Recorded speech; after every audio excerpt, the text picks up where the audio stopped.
I was born. And there I died.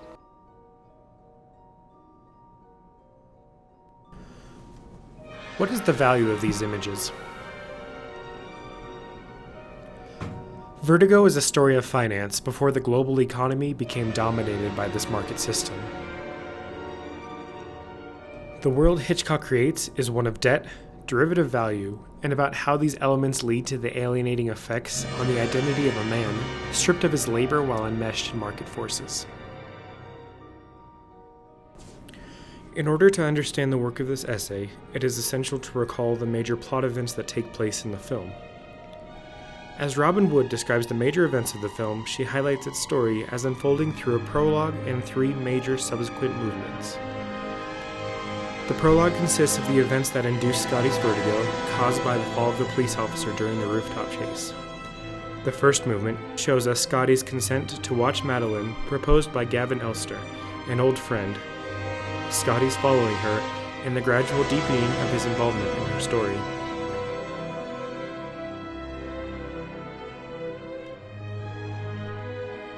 The second takes us from Madeleine's attempted suicide and their meeting through the developing relationship to her death and his breakdown.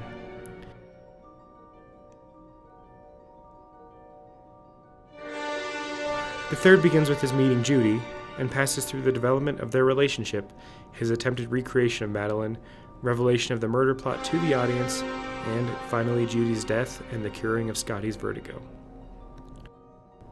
Many people have analyzed Vertigo. It's a film notorious among critics. However, as a starting point for this essay, I'll rely on Slavoj Žižek. Žižek sees Vertigo as being a story about 2 people who get caught in a game of appearances that begin to win over reality. Žižek says about during the first part of Vertigo, Madeleine's suicide is not as shattering as it could have been. It's a terrifying loss, but what survives is the idea of Madeleine. What ultimately this image of the fatal woman stands for is death. The fascination with beauty is the thing which covers up the nightmare, the abyss of the loss of life. Now, this isn't exactly what this reading of Vertigo portends to support. However, keep Žižek in mind as we see how the themes of loss, survival in the form of fictitious capital, and how the covering up of horror suggests Scotty's entrapment and perpetuation of the forces of finance.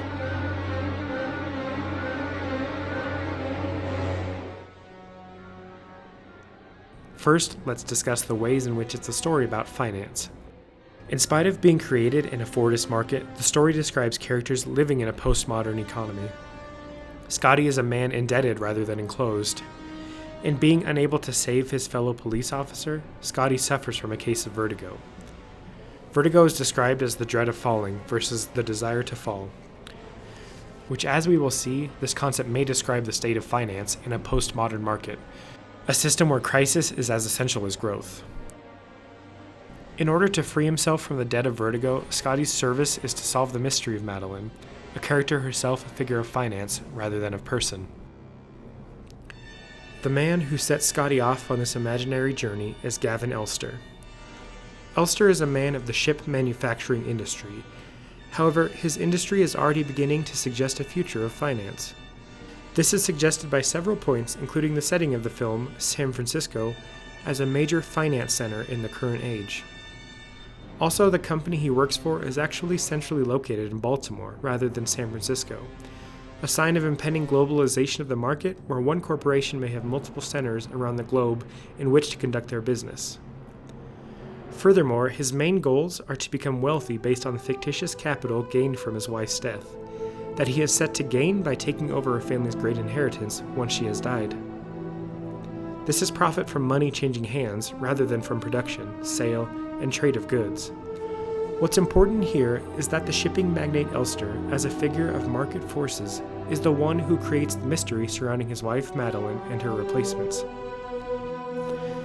Elster, as being a director of this prefigured global capital business, treats his wife as a replaceable commodity, or rather as an unnecessary reel in the mystery of his attempt to get away with profitable murder. Now, the product we may identify most with being scarce is personal identity. My name is Madeleine Esther. My name's John Ferguson. Friends call you John? There's only one me, there's only one you. However, in a market which takes value out of the product, there is no sense of scarcity to the identity of Madeleine, but rather she's replaceable. 3 different identities in the scope of the film are associated with one identity, and in doing so, Hitchcock shows that the value of her identity lies in both its immateriality and also its replaceability.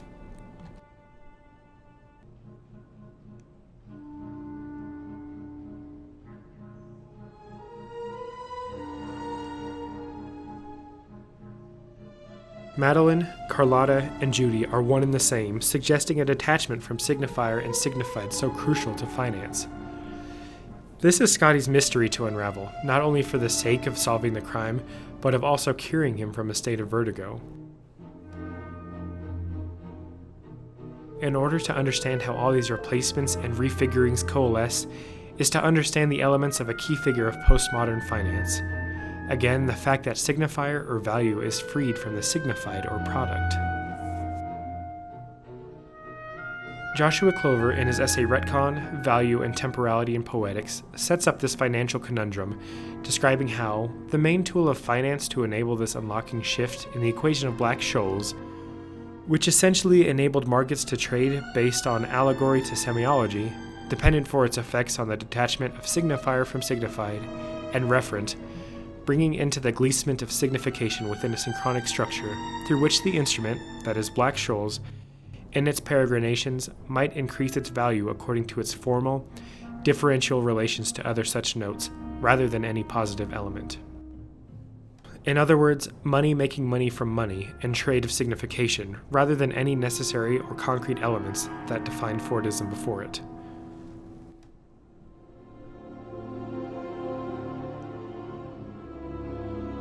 Scotty initially becomes obsessed with the figure of Madeleine, her value for him based on her mystery, especially compared to the character of Midge, enmeshed in a concrete mode of production with her fashion work.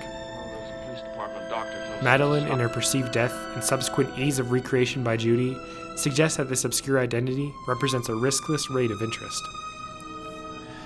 This is, after all, the goal of Gavin Elster, again the man who set Scotty off on this chase, and utilizing Judy to stand in for his already dead wife.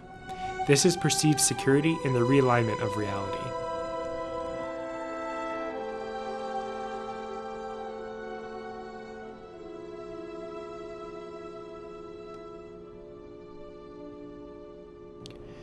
These elements, a detachment of value from product, are what I will argue are the main elements at play in Scotty's ailment of vertigo.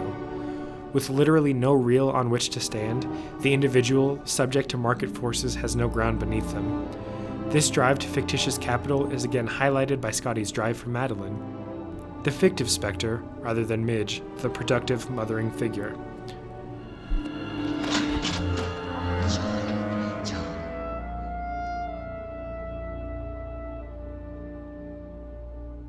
Later, in his essay on Retcon, Finance and Poetry, Clover continues on to describe how poetry may provide an effective heuristic for understanding finance.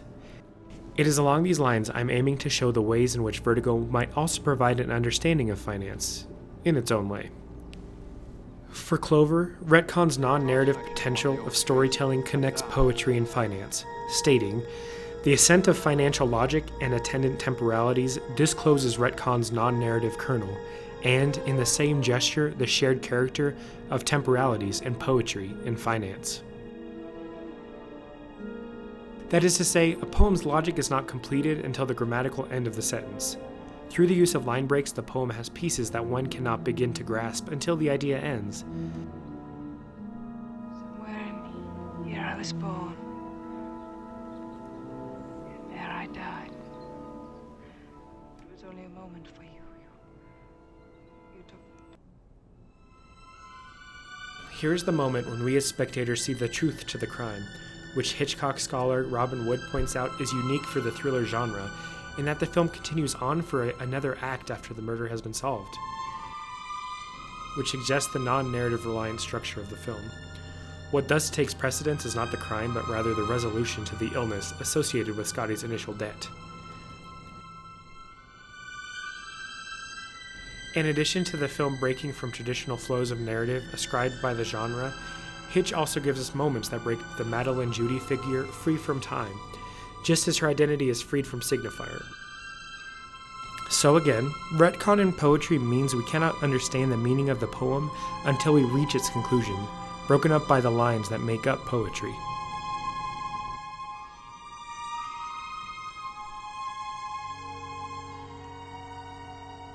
Clover brings this to light by stating that the Black Shoals and derivative market inaugurates a novel relationship between future and present, not based in probability and prediction, but in actually bringing of the future into the present.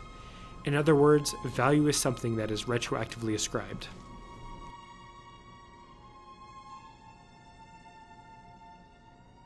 The life of Judy, Madeleine, and Carlotta brings together multiple temporalities into a present moment. This moment predicts the death this identity has already suffered and that it will suffer again in the future. In becoming unstuck from time, in its reference to retroactive meaning, this tri-identity is a figure of finance.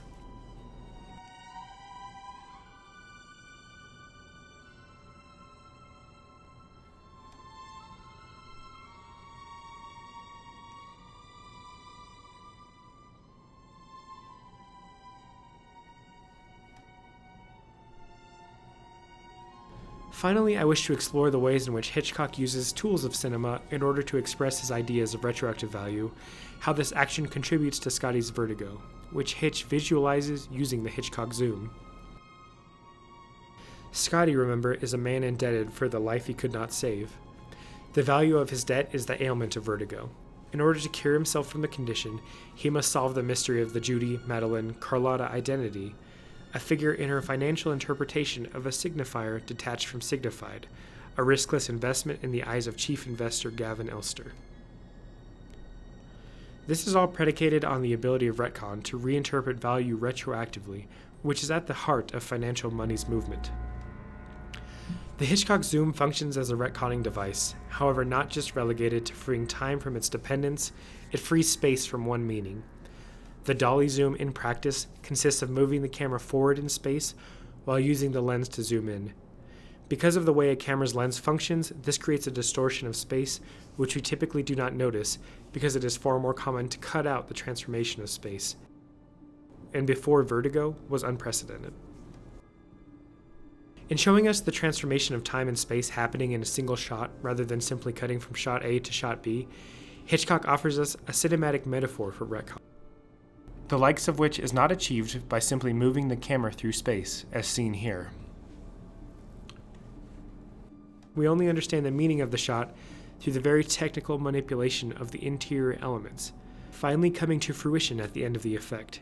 This is the important work of this essay because Hitch gave us a new tool, our own cinematic Black-Scholes equation, in order to express realignment of value, a reorienting of space that has become a crucial yet underused tool by filmmakers. At the concluding moments of the film, we see that Scotty is cured of vertigo. Tragically, this cure is achieved only after he completes the repeated cycle of the desuturing of identity to person, committing the same crime of identity that Gavin Elster initiated at the start of the film. In the end, if we read Scotty as subject to the forces of finance, the film shows that it is a system already inescapable, and we see on the screen the monstrous acts he is able to commit to be able to participate. To break the cycle would be to live with vertigo, to be infirm, a surplus citizen. In the end, a financial reading of Vertigo opens up the text and its tools to new interpretations, and offers us ways in which to construct a cinema that might continue to work to understand the nature of the economic system in which we are all entrenched.